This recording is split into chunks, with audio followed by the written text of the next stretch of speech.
এই মেয়েটি হল একজন স্বর্গের দেবী, কিন্তু সে ভুল করে পৃথিবীতে এসে একটি বাচ্চার জন্ম দেয়, আর এটা স্বর্গরাজ্যের কেউ মানতে পারে না। স্বর্গের রানী মেয়েটিকে সরাসরি ফিরিয়ে আনার আদেশ দেয়। তারপর তারা সবাই মিলে মেয়েটার পথ আটকায়।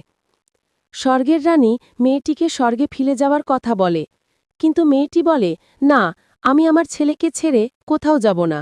আমি পৃথিবীতে থাকতে চাই, আমার ছেলের সাথে। কিন্তু স্বর্গের রানী বলে, এখানে তোমার শোভা পায় না, তুমি ছেড়ে চলে আসো। মেয়েটি রানীর কাছে অনেক বিনতি করে, কিন্তু তারা কোনো কথাই শোনে না।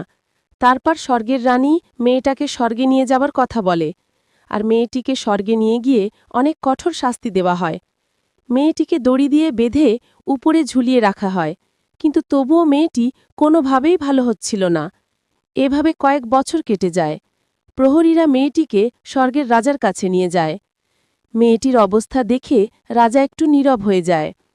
তারপর মেয়েটিকে রাজা আবার দেবীরূপে সাজিয়ে তোলে এবং তার শক্তি তাকে ফিরিয়ে দেয়, আর বলে, যাও, তুমি তোমার ছেলের কাছে। তারপর মেয়েটি অনেক খুশি হয়ে পৃথিবীতে আসে আর তার বাচ্চাকে খুঁজতে থাকে। এদিকে পৃথিবী থেকে কিছু লোক বাচ্চাটিকে মারতে যাচ্ছিল, কিন্তু তখনই দেবী সেখানে এসে হাজির হয় আর তার ছেলেকে একটি শক্তিশালী হওয়ার জন্যে ছোট্ট একটি গোলকি খাওয়ার জন্যে।